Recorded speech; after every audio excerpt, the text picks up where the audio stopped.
इस बार हुए लोकसभा चुनाव में नोटा को कुल 5,33,705 वोट मिले। इनमें इंदौर में सबसे ज्यादा 2,18,674 और सतना में सबसे कम 2,553 वोट मिले।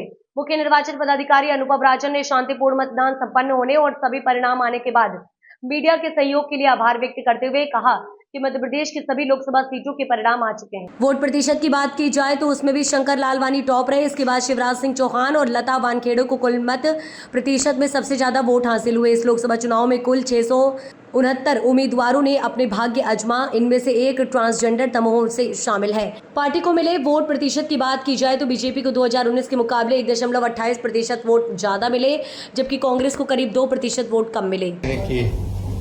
कल काउंटिंग सभी जगह पूरी हो गई। कल शाम में भी हम लोगों ने आपसे बात की थी। 29 परिणाम भी आ गए और मार्जिन संख्या सब आपको पता है। आज जो हम आपसे चर्चा कर रहे हैं बेसिकली ये एक तरह से जो आपसे सहयोग प्राप्त हुआ है इस पूरे निर्वाचन के दौरान विधानसभा लोकसभा दोनों में, उसके लिए मैं और हमारे सभी साथी पूरी टीम आयोग की आपके प्रति आभार व्यक्त करती है, आपका धन्यवाद करती है। सबसे पहले तो ये बात थी। आप पूरे 29 रिजल्ट हमारे पास हैं, वेबसाइट पे भी हैं। जो सबसे ज्यादा मार्जिन से जीत है वो भी आपकी जानकारी में है। इंदौर में 11,75,092 शंकर लालवानी जी की। जो सबसे कम जो सबसे कम मार्जिन से जो जीत है वो अपने यहाँ 52,530 है, 52,530, जो मुरैना में है, शिवमंगल सिंह तोमर। तो मैक्सिमम इंदौर में और मिनिमम मुरैना। नोटा को लेकर के काफी चर्चाएं रही, सुर्खियां रही।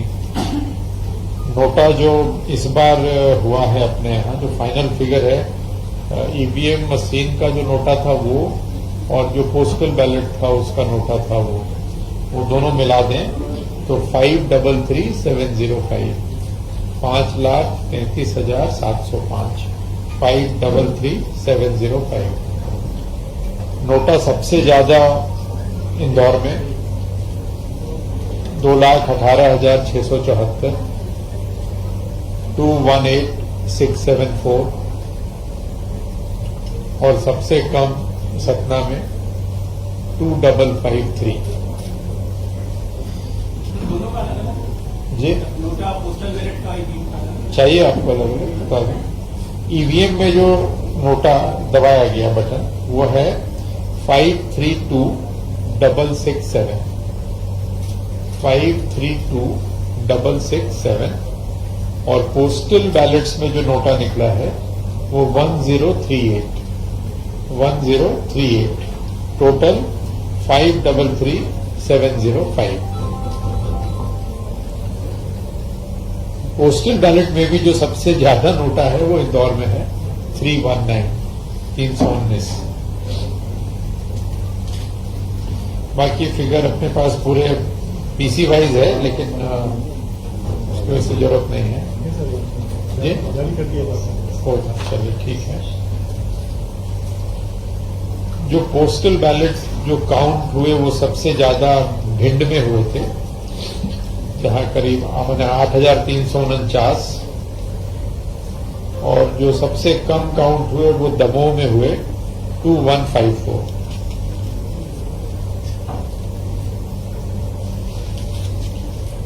कुल 369 कैंडिडेट चुनाव लड़ रहे थे इस 29 लोकसभा में,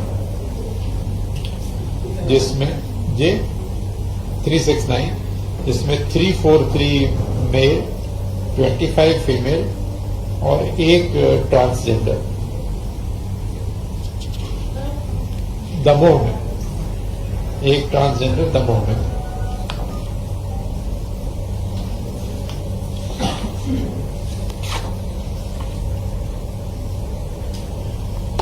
जो वोट शेयर की अगर हम बात करते हैं कैंडिडेट्स की, जो विनिंग कैंडिडेट्स हैं, उसमें जो पोल जो मत डले उसका जो मैक्सिमम परसेंटेज किसको मिला, तो हाईएस्ट जो स्टेट में है वो इंदौर में 78.54। तो टोटल वोट्स पोल्ड का 78.54% मिला इंदौर में शंकर लालवानी जी को। नंबर 2 जो अगर हम देखते हैं विदिशा में शिवराज सिंह चौहान 76.70% और नंबर 3 डॉक्टर लता वानखेड़े सागर में 68.49। खजुराहो में बीडी शर्मा जी को मिला है 67.75। टोटल पोल्ड वोट का 67.75। और तो किसी का नहीं जानना चाहते हैं आप जी? बता देता हूँ। गुना में 67.21।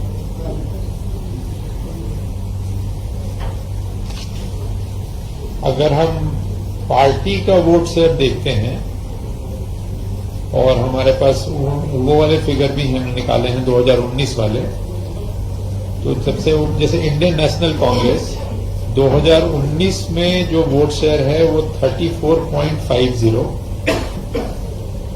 और अभी 2024 में है 32.44। बीजेपी का 19 का है 58%, अभी है 59.28। बीएसपी का है 2.38 था 2019 में 38 और 24 का है 3.28। सीपीआई का 19 का था 0.25, अभी है 0.14। नोटा 2019 में था 0.92 और अभी नोटा है 1.40। हाँ, और बाकी इंडिपेंडेंट और छोटे छोटे बहुत सारी पार्टियां हैं, वो डिटेल है 0.000% में जाएंगे याद होगी। इंडिपेंडेंट को 1.60% इस चुनाव में, इंडिपेंडेंट का 1.60। तो मुख्य रूप से यही है। असेंबली वाइज जानकारी काफी लोग चाह रहे हैं। जैसे ही फॉर्म 20 मुझे उम्मीद है कि शाम तक सारी जानकारी इकट्ठी हो जाएगी फॉर्म 20 वाली, तो हम उसको वेबसाइट पे डाल देंगे। जी हाँ, निकालना पड़ेगा। हाँ, बताओ भाई, नहीं निकाल के बताऊंगा जब जमानी। नहीं, बात सही है।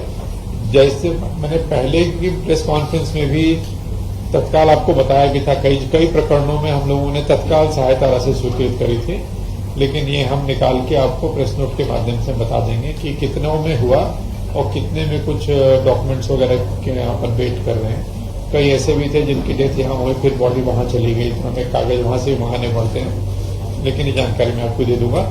और प्रयास अपना यही रहता है हमेशा कि जितनी जल्दी हो और